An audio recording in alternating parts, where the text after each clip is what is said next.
জেলার কাজ একটু পিছিয়ে আছে, দুর্গম প্রত্যন্ত এলাকা, সবচেয়ে বেশি পঞ্চায়েত এখানে 300-র বেশি, সবচেয়ে গরিব জেলার মধ্যে একটা আছে। তাই আমাদের কাছে একটা চ্যালেঞ্জ, সুন্দরবন এলাকার বিস্তীর্ণ এলাকায় যে মানুষ থাকেন, তারা বাঘের সঙ্গে লড়াই করে, কুমিরের সঙ্গে লড়াই করে থাকেন। জল জঙ্গল তাদের জীবনের আধার। এছাড়া প্রত্যেক বছর এই জেলাতে কোনো না কোনো একটা বড় ঝড় আসে, ঝঞ্ঝা আসে, তাতেও ক্ষয়ক্ষতি হয়, নদীবাঁধ ভাঙে, চাষ নষ্ট হয়, মানুষের বাড়ি ভাঙে। যেন এখানকার সাধারণ মানুষের জীবনের উন্নয়নের জন্য এই যে প্রাথমিক বিষয়গুলো, শৌচালয়, আবাস, রাস্তা, খাওয়ার জলের ব্যবস্থা, জিরামজির মাধ্যমে তাদের কাজের ব্যবস্থা, এটা করে দেওয়াটা আমাদের কাছে একটা বড় চ্যালেঞ্জ। কেন্দ্র সরকার যথেষ্ট টাকা দিয়েছেন গ্রামের উন্নয়নের এবং পঞ্চায়েতের জন্য। আর আগে কিছু প্রকল্প স্কিমের ব্যাপারে কিছু রেস্ট্রিকশান ছিল, এখন সেটাও তুলে দেওয়া হয়েছে। 318টা স্কিমকে যুক্ত করা হয়েছে, যাতে গ্রামে যে কোনো কাজে আমরা লোককে লাগাতে পারি, কাজ দিতে পারি, এবং গ্রামের যে কোনো লোককে আমরা কাজ দিতে পারি।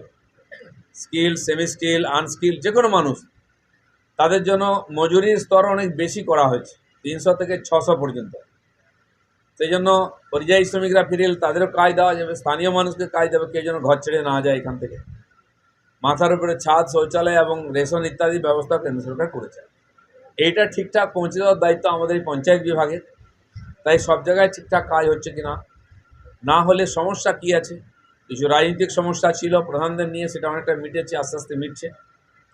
নতুন সরকার হওয়ার পরে নতুন করে কাজ শুরু করতে দেরি হচ্ছে, ফলে একটু গতি কম আছে।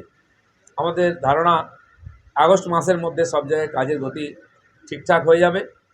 আর যেমন আজকে জেলা স্তরে আমরা মিটিং করলাম, দরকার হলে বিডিও স্তরে আর ব্লকে গিয়ে আমরা মিটিং করে তার ফিডব্যাক নেব এবং তাদের সমস্যা সমাধানের চেষ্টা করব।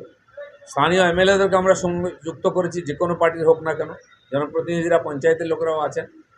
সামগ্রিকভাবে পুরো সরকার প্রশাসন মিলিতভাবে এবং প্রতিনিধিদের নিয়ে গ্রামের গরিব মানুষের কাছে সরকারি সুবিধা পৌঁছে দেওয়ার জন্য, পরিষেবা পৌঁছে দেওয়ার জন্য আমরা চেষ্টা করছি। বহু দুর্নীতি হয়েছে পঞ্চায়েতের বিভিন্ন আয়লা নিয়ে, হয়েছে হাজার হাজার কোটি টাকার ঘাপলা।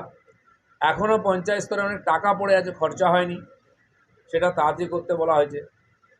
14th ফাইন্যান্স কমিশনের অর্থ খরচা হয়নি, 15th টাকা আমরা দিয়ে দিচ্ছি, 16th আসছে, অধিক টাকা আসছে। এবারে বাজেটে 51,000 কোটি টাকার বেশি পঞ্চায়েত বিভাগকে দেওয়া হয়েছে, গ্রাম বিকাশকে। 3 মাস চলে গেছে, যাতে আগামী এই 9 মাসের মধ্যে সমস্ত টাকা খরচা করা যায়, সেজন্য এর ক্ষেত্রকে বিস্তার করা হয়েছে আর তাড়াতাড়ি কাজ করার কথা বলা হয়েছে। দুর্নীতিমুক্তভাবে একটা কথা আপনাদের বলে রাখি, আবাস যোজনায় অনেক দুর্নীতি হয়েছে, যারা পাওয়ার কথা না এরকম বহু মানুষ টাকা নিয়েছেন, বাড়ি করেছেন বা টাকা রেখেছেন। সেটা সার্ভে আলাদা করে আমরা যারা অবৈধভাবে আবাস যোজনার টাকা নিয়েছেন তাদের কাছ থেকে টাকা ফেরত নেওয়া হচ্ছে, রিকভারি করা হচ্ছে। তা না হলে তাদের বিরুদ্ধে আইনি ব্যবস্থা নেওয়া হবে, সেটাও সঙ্গে সঙ্গে চলছে।